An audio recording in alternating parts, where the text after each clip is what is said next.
الحمد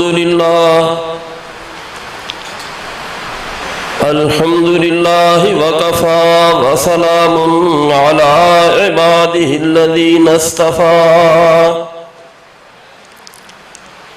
أما بعد فأعوذ بالله من الشيطان الرجيم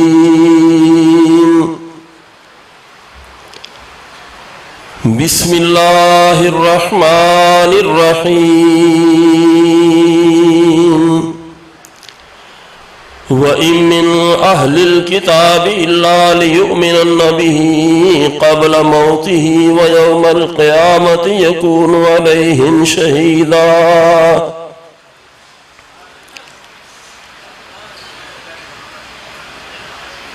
خاص کر کے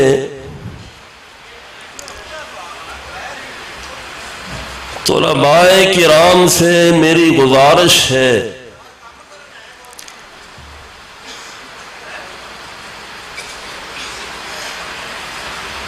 کہ اگر وہ اس موضوع کو غور سے سنیں گے تو انشاءاللہ انہیں کافی مواد مہیا ہوگا۔ ٹائم اگرچہ مختصر ہے لیکن میں بلا تمہید آپ کو عقیدے کی چند باتیں بتانا چاہتا ہوں۔ وہ عقیدہ جو سرور کائنات حضرت محمد مصطفیٰ صلی اللہ علیہ وآلہ وسلم لے کر آئے، وہ عقیدہ جو صحابہ کرام نے ہمارے سامنے پیش کیا، تابعین اور تبع تابعین نے پیش کیا، پھر ائمہ کرام نے پیش کیا، اور تمام محدثین نے وہ عقیدہ ہمارے سامنے رکھا ہے۔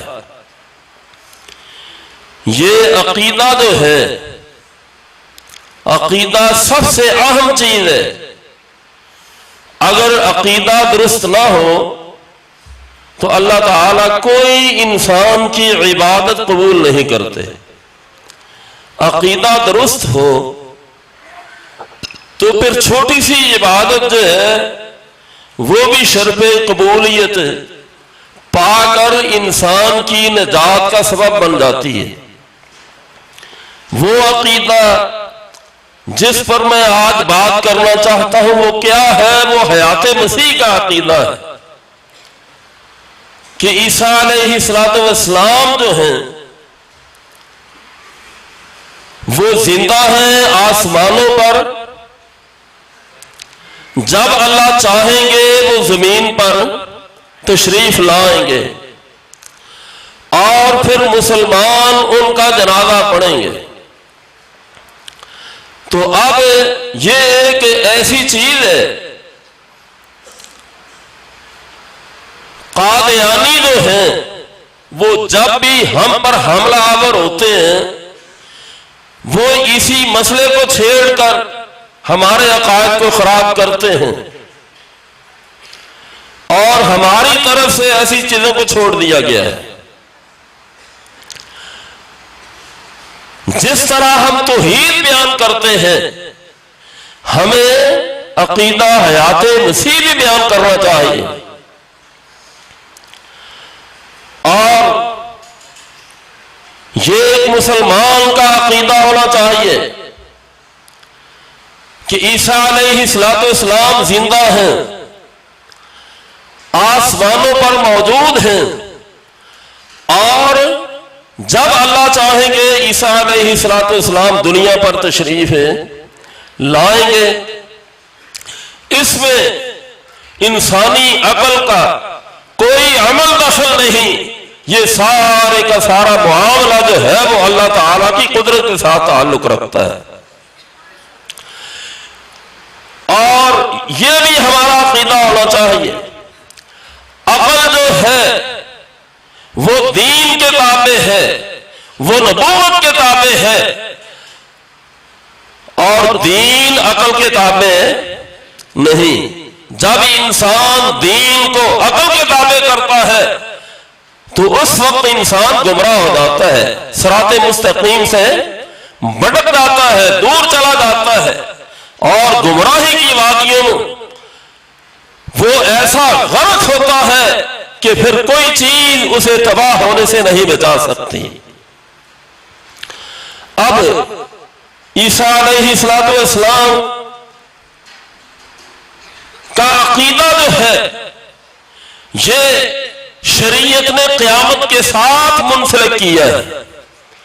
ابن ماجہ میں روایت ہے کہ رسول اللہ صلی اللہ علیہ وسلم ارشاد فرماتے ہیں جب میں معراج کو گیا میں نے ابراہیم علیہ السلام، موسیٰ علیہ السلام اور عیسیٰ علیہ السلام کو آپس میں مذاکرہ کرتے ہوئے دیکھا۔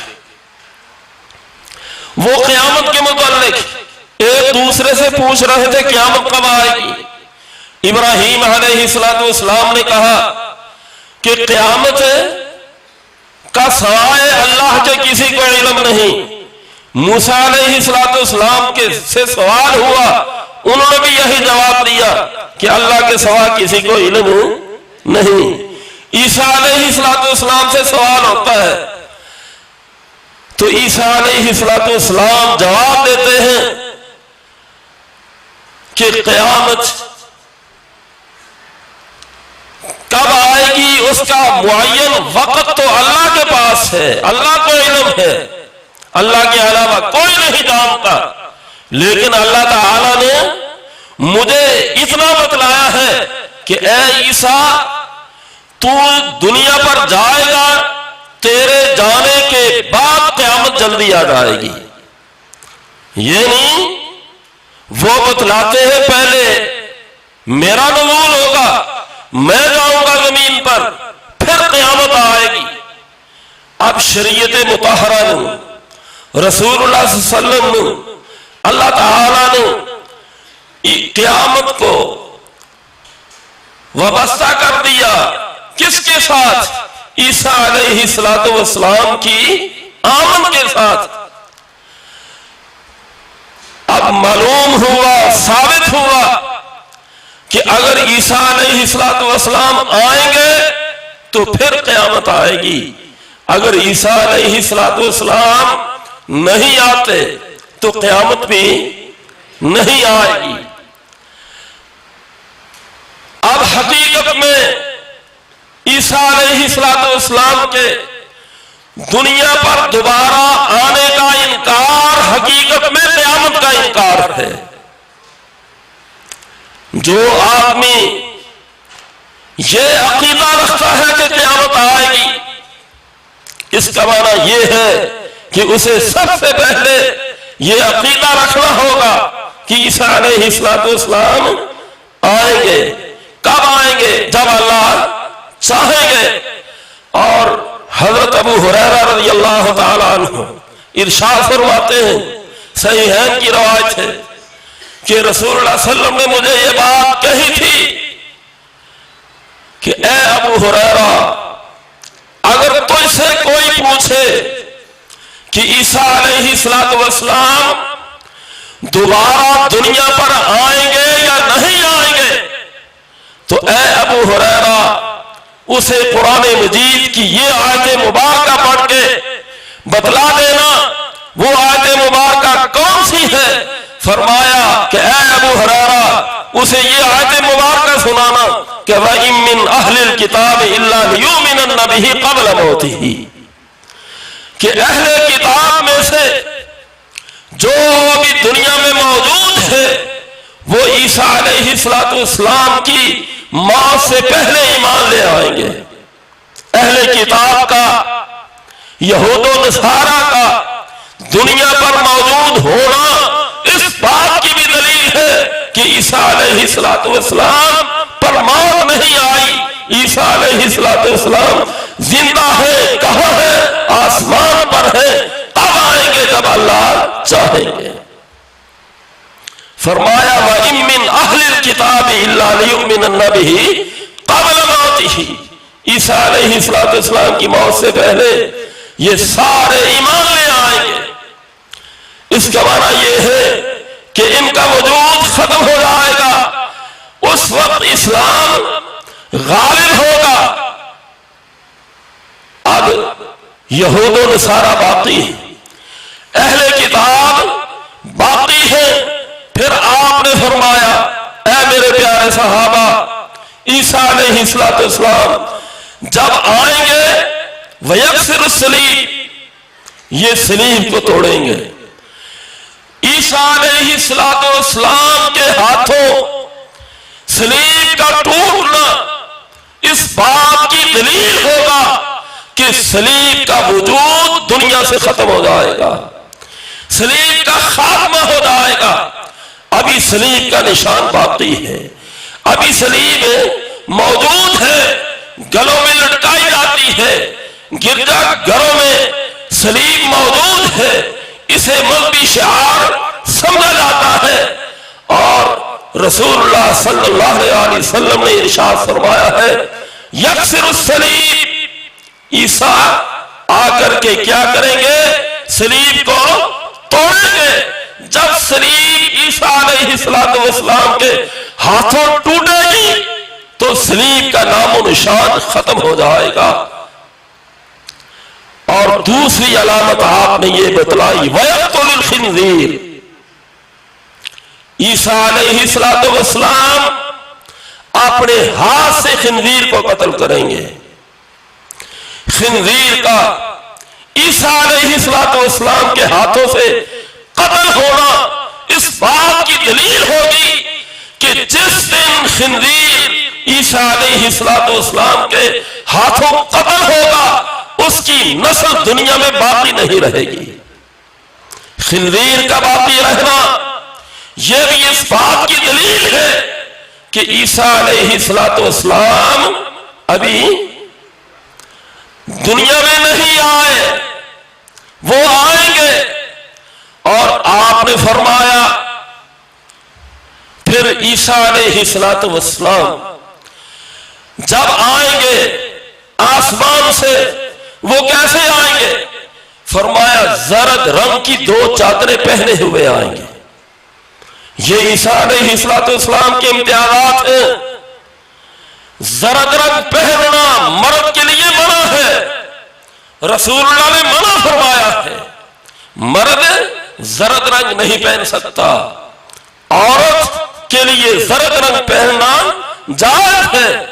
لیکن آپ نے فرمایا عیسیٰ علیہ السلام جب آئیں گے زرد رنگ کی 2 چادروں کا لباس ہوگا، ایک چادر بطور تہرم کے اور ایک چادر اوپر۔ اور پھر آپ نے فرمایا وہ آئیں گے کیسے آئیں گے؟ فرمایا 2 فرشتے لے کر انہیں آئیں گے، 2 فرشتوں کے سہارے آئیں گے۔ اور بعض روایات میں دمشق کے الفاظ ہیں، بعض روایات میں بیت المقدس کے الفاظ ہیں۔ اور اس کی تطبیق یہ ہے چونکہ بیت المقدس بھی دمشق کے علاقے میں ہے، بعض نے وہ علاقہ بیان کر دیا اور بعض نے وہ خاص مقام بیان کر کے بیت المقدس کہہ دیا۔ عیسیٰ علیہ السلام بیت المقدس کے شرقی مینارے پر نازل ہوں گے، شرقی مینارے پر نازل ہوں گے۔ اب یہاں قابل غور بات ہے کہ عیسیٰ علیہ السلام کو فرشتے آسمان سے لے کے آتے ہیں اور آ کر کے بیت المقدس کے شرقی مینارے پر بٹھا دیتے ہیں۔ کس لیے؟ کیوں بٹھایا؟ نیچے کیوں نہیں لے آئے؟ زمین پر کیوں نہیں اتارا؟ شرقی مینارے پر بٹھائیں گے اور نماز کا وقت ہوگا، صفیں درست ہو چکی ہوگی، امام امامت کے لیے مصلی پر کھڑا ہوگا۔ عیسیٰ علیہ السلام شرقی مینارے سے آواز دیں گے کہ اے اہل ایمان، اے مسلمانوں، میں عیسیٰ بن مریم ہوں، میرے لیے سیڑھی کا انتظام کیا جائے۔ عیسیٰ علیہ السلام کے لیے سیڑھی کا انتظام کیا جائے گا اور عیسیٰ علیہ السلام سیڑھی کے ذریعے مینارے سے نیچے اتریں گے۔ اب سوال یہ ہے سوچنے کی بات یہ ہے جو فرشتے مینارے پر لائے آسمان سے لے کر آئے مینارے پر کیوں چھوڑا؟ مینارے پر کیوں چھوڑا؟ نیچے فرش پہ زمین پر کیوں نہیں لے کے آئے؟ وہ اس لیے اللہ تعالیٰ کے علم میں تھا کہ کئی بدبخت ایسے ہوں گے کہ جو عیسیٰ بن مسیح ہونے کا جھوٹا دعویٰ کریں گے، تاکہ اصلی عیسیٰ اور نقلی عیسیٰ میں فرق ہو جائے، فرق ہو جائے۔ یہی وجہ تھی مرزا غلام احمد قادیانی نے بھی یہ دعویٰ کیا تھا، وہ کہتا ہے کہ میں مسیح بن مریم ہوں۔ ایسا پاگل انسان حواس باخت تھا، وہ کہتا ہے مجھے حمل ٹھہرا، میں نے بچہ جنا، جب دیکھا وہ پیدا ہونے والا بھی میں ہی خود تھا، میں خود تھا۔ تو بہرحال یہ عیسیٰ علیہ السلام شرقی مینارے پہ آئیں گے، فرشتوں کے سہارے مسلمان سیڑھی لگائیں گے، سیڑھی کے ذریعے وہ نیچے اتریں گے۔ یہ کس لیے؟ تاکہ اصلی اور نقلی عیسیٰ میں کیا ہو سکے؟ فرق ہو سکے۔ اب رسول اللہ صلی اللہ علیہ وسلم ارشاد فرماتے ہیں کہ عیسیٰ علیہ السلام کے سر کے بال سیاہ گنڈیالے ہوں گے اور وہ اپنا سر نیچے کریں گے، سر سے بالوں سے پانی کے قطرے گریں گے، جیسے ہی اپنے سر کو اٹھا کر سیدھا کریں گے پانی غائب ہو جائے گا۔ آپ نے فرمایا کہ حالانکہ انہوں نے پانی کو چھوا تک نہیں ہوگا، وہ پانی کے قریب تک نہیں گئے ہوں گے، لیکن یہ بھی علامت ہے کہ اصلی عیسیٰ جب سر جھکائے گا بالوں سے پانی کے قطرے گریں گے، اور جب اپنے سر کو اٹھائے گا وہ پانی غائب ہو جائے گا۔ اب پانی کہاں سے آتا ہے، کہاں چلا جاتا ہے، اس کا بھی تعلق انسانی عقل سے نہیں، اس کا بھی تعلق اللہ کی قدرت سے ہے۔ عیسیٰ علیہ السلام کہ دوبارہ نزول کو نہ ماننے والے، ان کی عمارت کی بنیاد اس دلیل پر ہے، وہ کہتے ہیں کہ عقل میں نہیں آتا کہ ایک آدمی آسمان پر چلا جائے، پھر سینکڑوں سال وہاں زندہ رہے اور جوانی کی حالت میں دوبارہ دنیا میں آ جائے۔ جو ایک دفعہ دنیا سے چلا جائے کبھی نہیں آتا۔ صرف ان کی بنیاد اس دلیل پر ہے کہ ہماری عقل میں نہیں آتا۔ یہاں میں صرف دو گزارشات کر کے اپنی بات کو ختم کرتا ہوں۔ جیسے میں نے پہلے بیان کیا ہے کہ عقل نبوت کے تابع ہے، نبوت عقل کے تابع ہے، دلیل عقل کے تابع نہیں۔ عقل دلیل کے تابع ہو سکتی ہے، لیکن انسان کے وجود میں کتنی ایسی چیزیں ہیں جو انسانی عقل میں نہیں آتی، لیکن انسان انہیں مانتا ہے۔ سب سے پہلے روح انسان کے جسم میں موجود ہے، روح انسان کے جسم میں موجود ہے، لیکن عقل اس کو جاننے سے، عقل اس کو پرکھنے سے آج تک آ رہی۔ عقل کو کوئی پتہ نہیں کہ روح کی شکل و صورت کیا ہے، کسی نے نہیں دیکھی، اور آج تک عقل یہ نہیں بتلا سکی کہ روح کا جسم میں کون سا مقام ہے، کس مقام پر یہ موجود ہے، کسی کو کوئی علم نہیں، سب جانتے ہیں۔ اور خود عقل جس کو دین پرکھنے کا معیار بنایا جاتا ہے، جس کو حدیث پرکھنے کا معیار بتایا جاتا ہے، وہ عقل بھی انسانی عقل کے ماورا ہے، وہ کسی کو پتہ ہی نہیں کہ عقل ہے کیا۔ اب ایک مثال سمجھیں، یہ گلاس میرے ہاتھ میں ہے، اس کا رنگ کیا ہے؟ بتائیں بتائیں، سفید؟ مجھے بتائیں سفید کیوں ہے؟ آپ کہیں گے یہ سفید اس لیے ہے کہ ہم دیکھتے ہیں تو دیکھنے میں یہ کیا لگتا ہے؟ سفید لگتا ہے۔ یہ گلاب کا پھول پڑا ہے، اس کا رنگ کیا ہے؟ مختلف رنگ ہے۔ اب میں سوال کروں کہ یہ عقل سے سمجھاؤ یہ گلاس سفید کیوں ہے؟ یہ پھول گلاب کا، اس کا یہ رنگ کیوں ہے؟ یہ سرخ کیوں ہے؟ عقل سے سمجھاؤ۔ جاؤ، میں پوری دنیا سے یہ کہتا ہوں، آپ کہتے ہیں کہ سائنس نے بڑی ترقی کی، عقل مند موجود ہے، کوئی عقل سے سمجھائے کہ پھول کا یہ رنگ کیوں ہے؟ کوئی نہیں سمجھا سکتا۔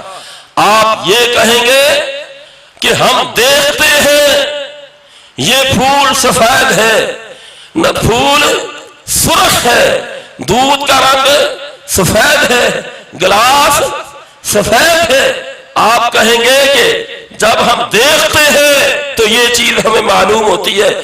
بھائی دیکھنا عقل نہیں، دیکھنا دلیل ہے، یہی تو ہم کہتے ہیں۔ آؤ، اگر آپ نے عقیدے کو پرکھنا ہے تو عقل پر نہ پرکھو بلکہ دلیل پر پرکھو۔ وہ دلیل کیا ہے؟ اللہ کا قرآن ہے اور رسول اللہ کا فرمان ہے۔ اور اب آخری بات جو میں آپ سے کرنا چاہتا ہوں، اس کا جواب میں قرآن سے بھی دے دوں۔ اب عیسیٰ علیہ السلام کی والدہ کا کیا نام ہے؟ مریم۔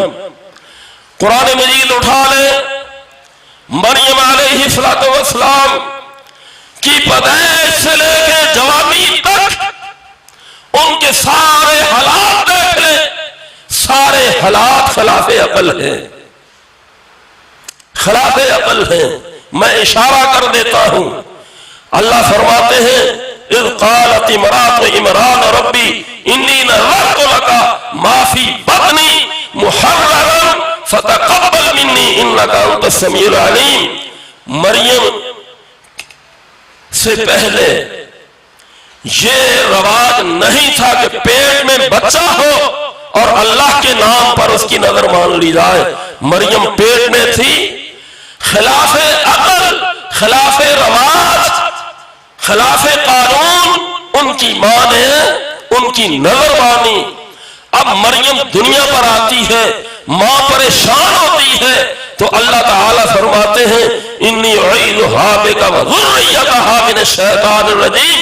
تجھے پریشان ہونے کی کوئی ضرورت نہیں، اس کی عزت کا میں محافظ ہوں۔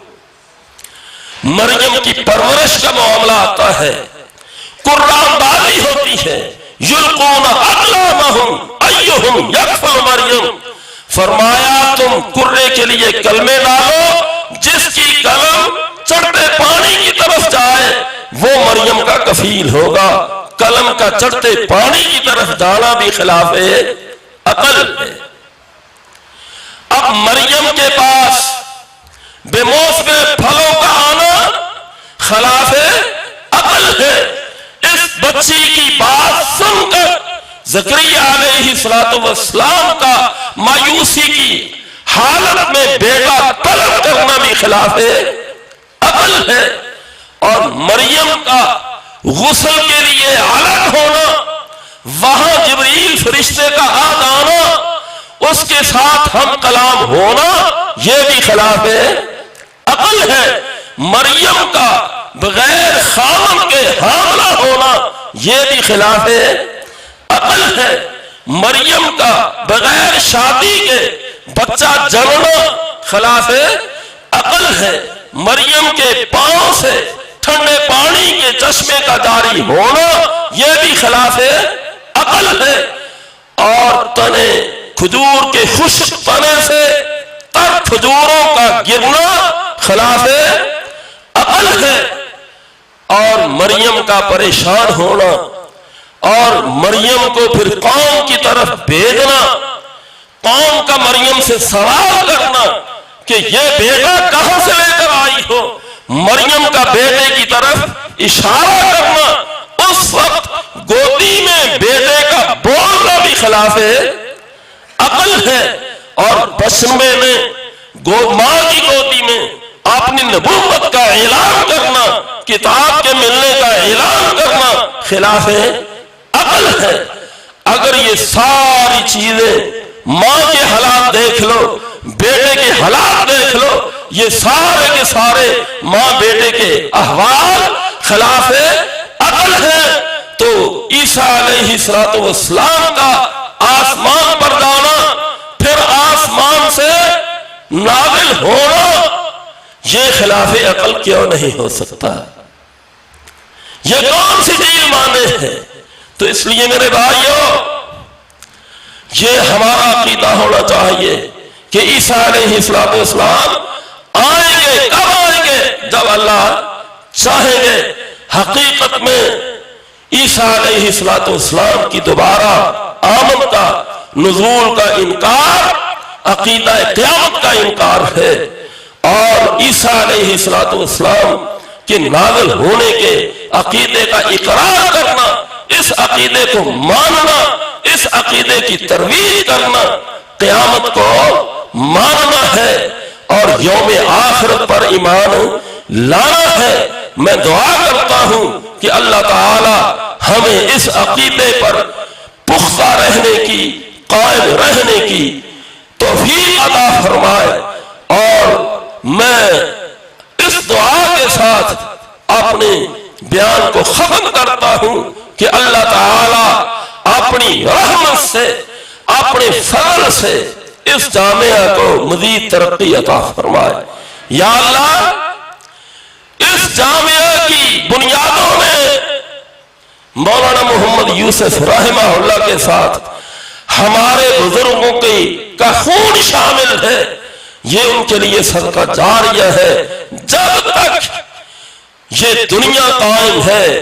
یا اللہ، اس جامعہ کو قائم اور دائم رکھ، یہ جامعہ تیری توحید کی شمع کا علم بلند کرتا رہے اور بدعت کی تردید کرتا رہے، شرک کی مذمت کرتا رہے، اور یا اللہ میں یہ بھی دعا کرتا ہوں جس طرح مولانا مرحوم کے دور میں یہاں سے راسخ العقیدہ علماء پیدا ہوتے تھے، یا اللہ ان بچوں میں بھی اس طرح کا رسوخ پیدا کر دے۔ یا اللہ، جو اس کے معاونین ہیں ان کے مال اور اولاد میں برکت عطا فرما، اور آخری بات ان بچوں کے لیے جو فارغ ہوئے ہیں، میں ان کو مبارکباد بھی دیتا ہوں، ان کے والدین کو بھی مبارکباد دیتا ہوں، اساتذہ کو مبارکباد دیتا ہوں، اور محسنین کو مبارکباد دیتا ہوں کہ یہ بچے آپ کے لیے، آپ کی اولادوں کے لیے صدقہ جاریہ ہے۔ ان کی خدمت کرے، جتنی خدمت ہو سکتی ہے اتنی ہی کم ہے۔ ان کی ضروریات اس طرح پورا کریں جس طرح آپ اپنی اولاد کی ضروریات کا خیال رکھتے ہیں، اور وہ بچے جو بخاری سے پڑھ کر فارغ ہوئے ان کے لیے میں آج جلدی میں تھا، کافی پہلے میں نکلا، میرے ذہن میں تھا، لیکن آتے ہوئے مجھے یاد نہیں رہا، ہوتا وہی ہے جو اللہ تعالیٰ کو منظور ہو۔ میری تفسیر توضیح الفرقان جو میرے پاس وہ میسر ہے، ان بچوں کو ایک ایک نسخہ اس کا دیا جائے گا۔ 10 بچے ہیں، 10 بچوں کو میری طرف سے انشاءاللہ یہاں چند دنوں میں ہی پہنچ جائے گا، تو عبید الرحمن صاحب آپ کو انشاءاللہ دے دیں گے۔ وآخر دعوانا ان الحمدللہ رب العالمین۔